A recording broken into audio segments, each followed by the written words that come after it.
I'm Doris, standing here on the stage of the International Conference on Algorithmic Innovation, looking out at the sea of brilliant minds. I can't help but recall how far I've come.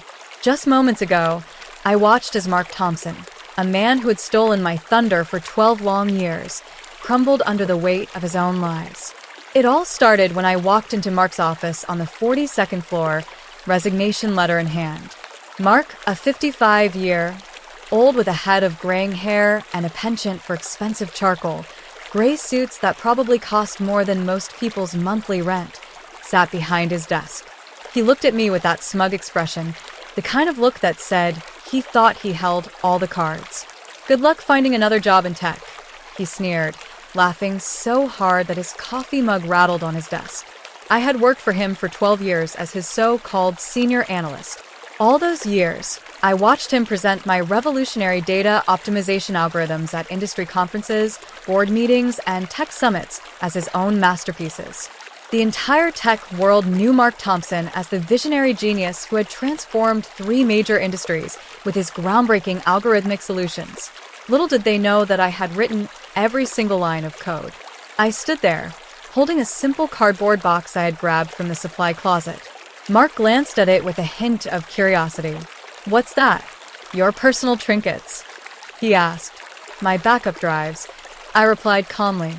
His expression changed slightly, a flicker of confusion crossing his face. "Backup drives? Of what?" he questioned. I told him it contained every algorithm iteration, every failed experiment, every breakthrough moment, 12 years of development logs, time, stamped code commits, and design documentation, all stored in my personal cloud storage. Mark had a secret that I had kept for 12 years. He had never understood a single bit of the technical work. He was nothing more than a well-paid presenter, good at taking my innovations and making them seem like his own. "You can't take proprietary company information," he said, but his voice lacked the confidence it had just moments ago. "Actually, I can," I retorted. Company Policy, Section 7.3 clearly states that personal research backups and development documentation belong to the employee who created them. I wrote that policy 3 years ago during the security audit, and you signed it without reading. Mark had always been too arrogant to learn the technical details. He would sit in our development meetings, nod at the right times, ask some surface-level questions, and then strut into boardrooms to present my work with full confidence. For 12 years, he took credit for algorithms that had revolutionized inventory management for major retail chains, optimized supply networks for global shipping companies, and created predictive models that saved manufacturing companies millions of dollars annually. I had been planning this moment for 18 months. It all began at the company holiday party when I overheard Mark talking to the board chair. He was bragging about how he was the innovative mind behind our success, how he had personally developed every major algorithm, and how the company would be lost without his technical genius. He was standing just a few feet away, describing in detail how he had supposedly created the optimization model that I had spent 8 months perfecting, working nights and weekends to solve problems he couldn't even understand. That night, I started documenting everything. I kept records of every email where I explained technical concepts to him, every meeting where he asked me to walk him through algorithms he claimed to have invented, and every code review where his suggestions showed he didn't understand basic programming principles. I also told Mark that I didn't need to find another job because I had already accepted a position as the Chief Technology Officer at Novatech, our biggest competitor. They had been trying to recruit the brilliant mind behind our algorithmic innovations for 3 years, but Mark had always intercepted their offers and dismissed them without telling me. 6 months ago, I finally made contact with their head of engineering, DR, Maya Patel, a woman who truly understood technical innovation.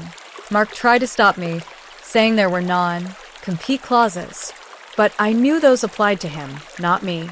I was never considered senior enough management to be bound by executive non-compete agreements, another oversight in his contract management. I explained to Mark what was about to happen. In 6 months, I would release next-generation algorithmic solutions at Novatech that would make our current systems look obsolete. These were completely new approaches I had been developing in my spare time. When Novatech started showcasing these revolutionary new systems, the tech industry would recognize the advancement and Mark would be left with no answers. Our current systems would start to decline without me to continuously refine and optimize the algorithms. The sophisticated monitoring and adjustment protocols I had built would fail without someone who understood the underlying architecture. But the real blow would be at the industry conferences. Mark had committed to keynote presentations at 4 major tech conferences over the next 8 months. He would have to discuss technical innovations, answer detailed questions, and engage with other experts, but he had never truly understood any of it.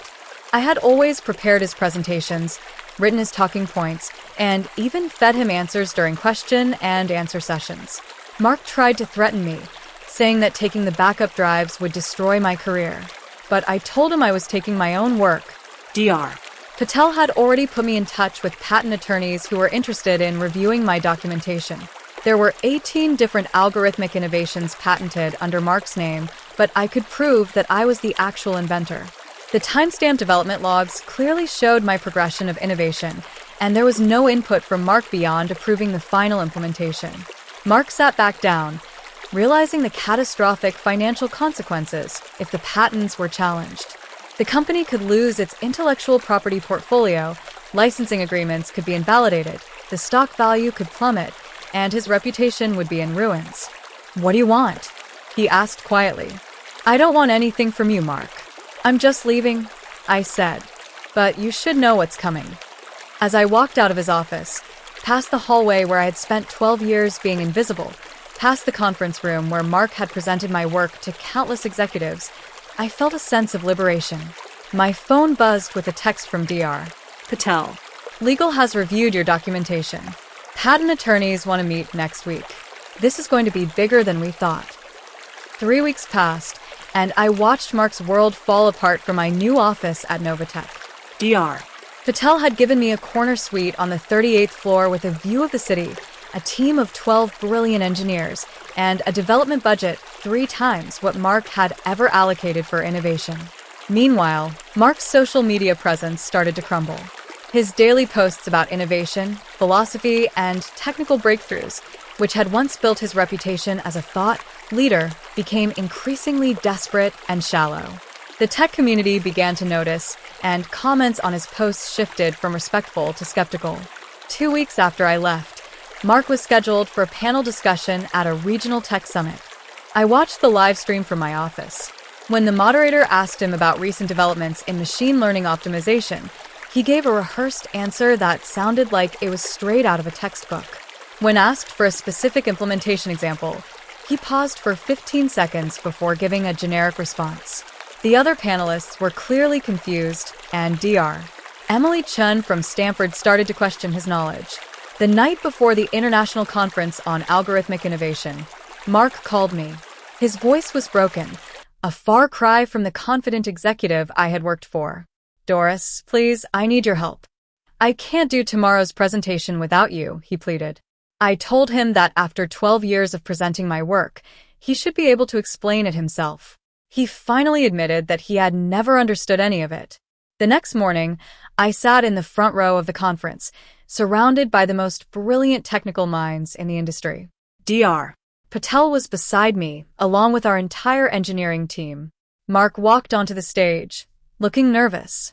His presentation started predictably, with generic opening remarks and basic slides. But then Dr. Lisa Lee from MIT raised her hand and asked about the mathematical foundations of his optimization approach. Mark stumbled, trying to avoid giving a detailed answer. As the questions piled up, he became more and more desperate. Dr. Patel then stood up and said, "I think I can answer these questions." The optimization models that Mark has been presenting for the past 12 years were developed by Dr. Doris, who recently joined Novatech as our Chief Technology Officer. Suddenly, all eyes were on me. I stood up and walked to the stage.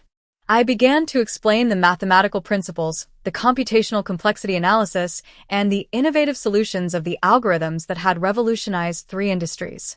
The audience was completely engaged, asking sophisticated technical questions that I answered with ease. When I finished, the auditorium erupted in applause. Mark was left standing on the stage, forgotten and irrelevant. Dr. Lee then asked why Mark had been presenting my work as his own for 12 years. Mark tried to claim it was collaborative work, but Dr. Patel cut him off, saying, "While you took credit for her innovations."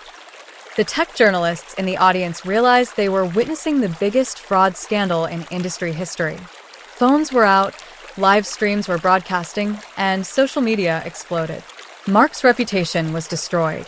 6 months later, I was delivering my own keynote presentation at the same conference, introducing genuinely revolutionary algorithmic innovations. Novatech had become the industry leader in optimization technology, and I was finally recognized as the true innovator. Mark's career was over, and the company he worked for lost major contracts, and its stock price collapsed. 3 weeks after the conference, I received a handwritten letter from Mark. He wrote, "I spent 12 years taking credit for your genius. I realize now that presenting someone else's work is cowardice. You were always the innovator, and I was just in your way." This is my story, from an invisible senior analyst to a recognized chief technology officer. Sometimes, the best revenge is becoming who you were always meant to be.